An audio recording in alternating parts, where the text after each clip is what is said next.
செய்திகள் தொடர்கின்றன. நாகை மாவட்டம் அத்திப்புலியூரில் தேர்தல் வாக்குறுதியின்படி கூட்டுறவு சங்க கடன்களை முழுமையாக தள்ளுபடி செய்ய வலியுறுத்தி விவசாயிகள் உண்ணாவிரத போராட்டத்தில் ஈடுபட்டனர். தேர்தல் வாக்குறுதியின்படி கூட்டுறவு சங்க கடன்களை முழுமையாக தள்ளுபடி செய்ய வேண்டும் என அரசிற்கு விவசாயிகள் கோரிக்கை விடுத்தனர்.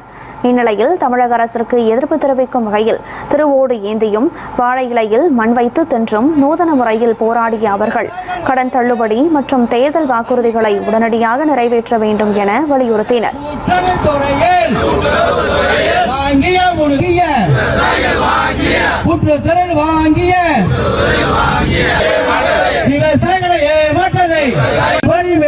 அதாவது தமிழக விவசாயிகள் இப்போ பார்த்தீங்கன்னா மிகப்பெரிய கடனில் தத்தளிச்சுட்டு இருக்கிறாங்க. கடந்த 5 ஆண்டுகளுக்கு மேலாக பயிர் காப்பீட்டு நிறுவனங்கள் எந்த ஒரு பயிர் காப்பீட்டையும் தொகை வழங்கப்படலை. அதுபோல் கூட்டுறவு வங்கிகளில் வாங்கின கடனமாக இருக்கட்டும் சரி, தேசியமயப்பட்ட வங்கிகள் வாங்கின கடனமாக சரி, இதுவரை இந்த அரசுகள் தள்ளுபடி செய்யலை. இந்த காலகட்டத்தில் தமிழக முதல்வர் எங்களுக்கு ஒரு வாக்குறுதி கொடுத்தாரு. நாங்கள் கூட்டுறவு சொசைட்டியில் வாங்கின அனைத்து கடன்களும் முழுமையாக தள்ளுபடி செய்கிறேன் அப்படின்னு சொல்லிட்டு எங்கள்கிட்ட ஒரு வாக்குறுதி கொடுத்தாரு.